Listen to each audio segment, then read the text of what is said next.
Saat malam pemirsa, inilah Head News pukul 21 waktu Indonesia bagian Barat bersama saya, Andromeda Rizal. Subdit Jatan Ras Polda Metro Jaya berhasil menangkap 2 orang pelaku yang diduga terlibat dalam kasus judi online yang menjerat pegawai Kementerian Komunikasi dan Digital atau Komdiji.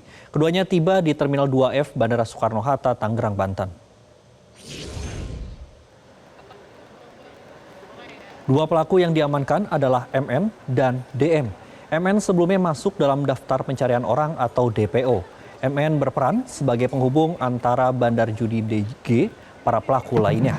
Polisi juga mengamankan DM yang membantu MN menjalankan aksi kejahatan, termasuk menampung uang hasil kejahatan. Dan untuk mengetahui informasi terkini, saat ini kita sudah bersama dengan Anwar Fuadi dari Bandara Soekarno-Hatta. Selamat malam, Adi. Adi, bagaimana kronologi penangkapan kedua tersangka dan rencananya kedua tersangka akan diamankan di mana? Ya, Andro, tadi sekitar pukul 20 waktu Indonesia Barat, Dirkrimum Polda Metro Jaya Kombes Pol Wira Satya baru saja memberikan keterangan kepada awak media terkait dengan update penanganan kasus judi online yang juga melibatkan pegawai di Kementerian Komunikasi dan juga Digital. Yang mana pada hari ini ada 2 orang tersangka yang berhasil ditangkap oleh penyidik Polda Metro Jaya di luar negeri dan dibawa pulang ke Indonesia. Namun tadi tidak dijelaskan secara spesifik dari negara mana kedua orang pelaku ini ditangkap dan dibawa pulang ke Indonesia. Karena memang saat ini masih terus dilakukan pendalaman dan nanti update-nya akan disampaikan di Polda Metro Jaya esok hari begitu ya, seperti yang dijanjikan tadi oleh Dirkrimum. Lalu kemudian terkait dengan pertanyaan Anda tadi, kronologinya seperti apa? Penangkapan 2 orang ini merupakan hasil dari penanganan, yaitu penanganan terhadap 15 orang tersangka yang sudah ditahan oleh Polda Metro Jaya. Kita tahu dari 15 orang yang sudah ditetapkan sebagai tersangka tersebut dilakukan pengembangan sehingga ada 2 DPO atau daftar pencarian orang yang ditetapkan oleh Polda Metro Jaya, yaitu berinisial MN dan juga berinisial A. Lalu kemudian pada tanggal 9 November 2024 kemarin ini penyidik dari Polda Metro Jaya berhasil menangkap DPO berinisial MN. Dan dari penangkapan MN ini dilakukan pengembangan sehingga ditangkap 1 orang pelaku lain yaitu berinisial DM. Yang keduanya pada malam hari ini dibawa ke Indonesia dan juga saat ini diperiksa di Polda Metro Jaya. Informasinya tadi sudah sampai di Polda Metro Jaya sekitar pukul 20.55 waktu Indonesia Barat. Lalu kemudian apa peran dari kedua orang tersangka yaitu berinisial MN dan juga DN ini? Tadi dijelaskan oleh Dirkrimum Polda Metro Jaya bahwa peran dari kedua pelaku ini yang pertama adalah MN. MN ini berperan sebagai penghubung, yaitu penghubung antara bandar judi dengan atau pengelola website judi begitu ya, dengan para pelaku yang sebelumnya sudah ditangkap dan juga sudah ditahan oleh Polda Metro Jaya. Nah, MN inilah yang bertugas kemudian menyetorkan uang, lalu kemudian juga menyetorkan list nama-nama web judi online yang harus dibina atau bahasanya dibina atau diamankan begitu ya, sehingga tidak diblokir oleh Kementerian Komdiji.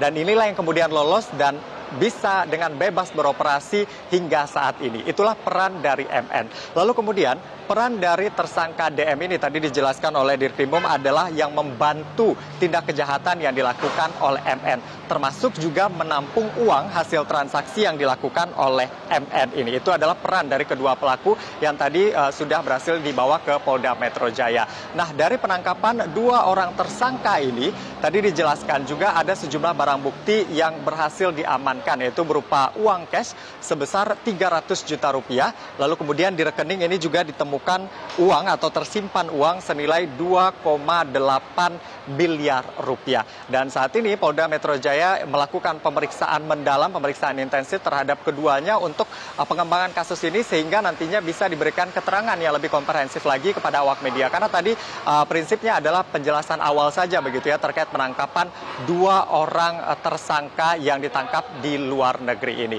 Dan tentunya ini seperti yang sudah saya sampaikan tadi, Andro, bahwa ini adalah pengembangan yang terus dilakukan dari penetapan 15 orang sebagai tersangka. Kita tahu dari 15 orang yang ditetapkan sebagai tersangka ini, 11 diantaranya merupakan pegawai dari Komdiji, sedangkan 4 orang merupakan sipil begitu ya, meskipun belum ada penjelasan secara detail terkait dengan inisial dari 15 orang ini dan mana yang kemudian pegawai Komdiji, mana yang bukan pegawai Komdiji ini belum dijelaskan secara detail karena ini masih terus berproses.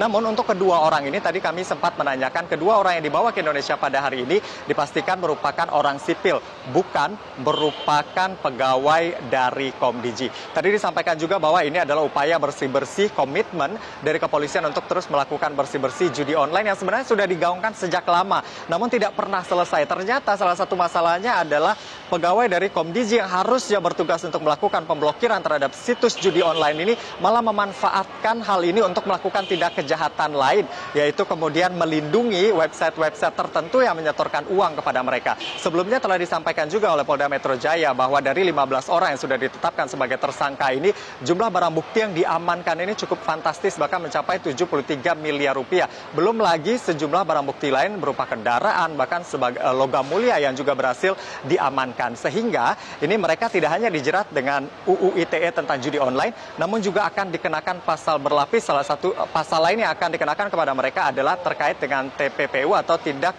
pidana pencucian uang. Dan inilah proses yang masih terus berlangsung di Polda Metro Jaya hingga saat ini.